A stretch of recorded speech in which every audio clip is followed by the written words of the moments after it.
નમસ્કાર, હું છું અંજલિ રાવલ અને તમે જોઈ રહ્યા છો ન્યૂ ભારત ન્યૂઝ. નજર કરીએ આજના ટોપ 25 ન્યૂઝ પર.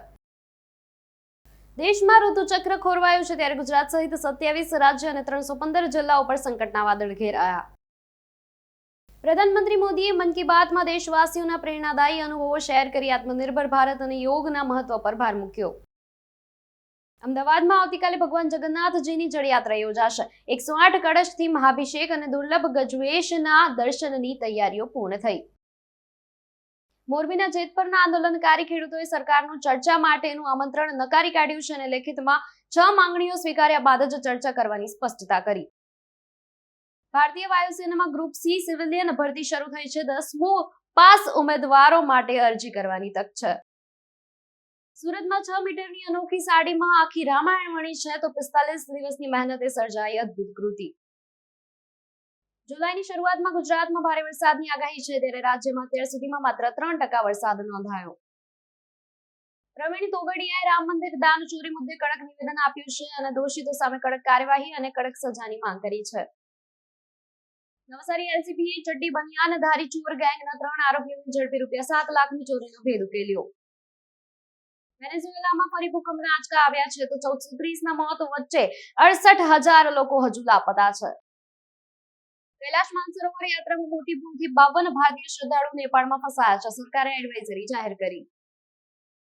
ઈરાન પર અમેરિકાના નવા એર સ્ટ્રાઇક બાદ યુદ્ધ વિરામ તૂટ્યું છે તો ટ્રમ્પે ચેતવણી આપી કે અસ્તિત્વ મટી જશે.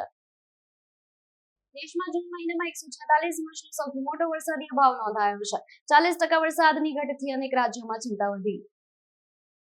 મહેસાણા રેલવે સ્ટેશન પર મહિલા ટીટીઈ અને મુસાફર પરિવાર વચ્ચે ટિકિટ ચેકિંગ મુદ્દે ઘર્ષણ થયું. બંને પક્ષે સામસામે ફરિયાદ નોંધાવી.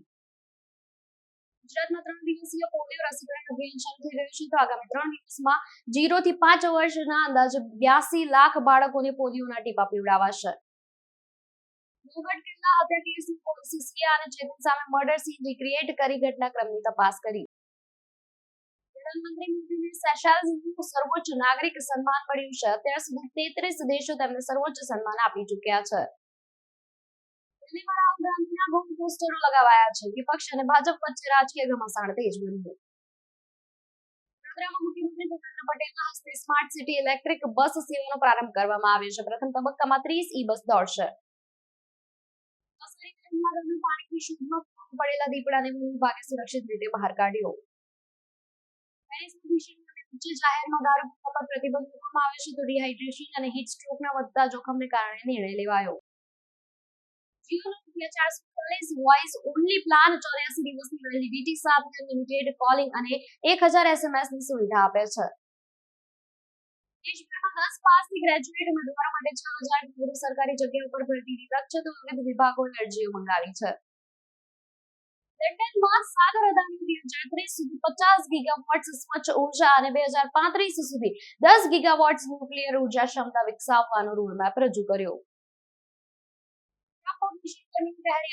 લંડનમાં 50% તાપમાનનો રેકોર્ડ તૂટતા અનેક દેશોમાં હાઈ એલર્ટ જાહેર કરાયું છે.